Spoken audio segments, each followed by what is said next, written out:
ഞാൻ കേട്ടിട്ടുണ്ടായിരുന്നു, അതായത് അനിയത്തെ കുറിച്ച് ശരിക്കും പെങ്ങളെ കുറിച്ചിട്ടായിരുന്നു ആ ഒരു സോങ് വേണ്ടിയിരുന്നത്. എഴുതി വന്നപ്പോ അത് ഉമ്മാനെ കുറിച്ച്. ഞങ്ങൾ അങ്ങനെ പ്ലാൻ ചെയ്ത്, ഞങ്ങളങ്ങനെ എൻ്റെ ഫ്രണ്ടും ഞങ്ങളെല്ലാവരും കൂടി പ്ലാൻ ചെയ്ത് ഒരു പെങ്ങളെ കുറിച്ച് എഴുതണം എന്ന് പറഞ്ഞപ്പോൾ ഞാനിങ്ങനെ എഴുതിയത്. അപ്പോൾ പിന്നെ എഴുതി കഴിഞ്ഞപ്പോൾ അത് ഉമ്മാനെ കുറിച്ചായി.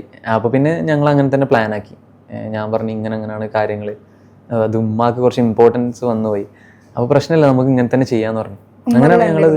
ഉമ്മ കണ്ടിരുന്നു ഈ സോങ്? ഓ, ഉമ്മ കണ്ടിട്ടുണ്ട്.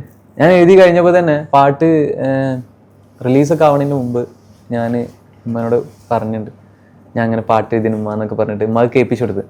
ഞാൻ പാടിക്കൊടുത്ത്. ഞാൻ അന്ന് ഇത് റെക്കോർഡൊന്നും കിട്ടിയിട്ടില്ലായിരുന്നു, ഔട്ട് കിട്ടിയിട്ടില്ലായിരുന്നു. അപ്പോൾ ഞാൻ ഉമ്മക്ക് പാടിക്കൊടുത്ത്.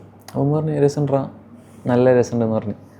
പിന്നെ അതിൽ കുറേ കാര്യം ഞാൻ പറഞ്ഞില്ലേ, നിസ്കാരപ്പായലിന്നായിരം വാക്ക് റബ്ബനിക്കാക്ക് സലാമത്തിലാക്ക്, അത് ഉമ്മാക്ക് ഭയങ്കര കണക്റ്റായി. ഉമ്മ അതിങ്ങനെ പറഞ്ഞു.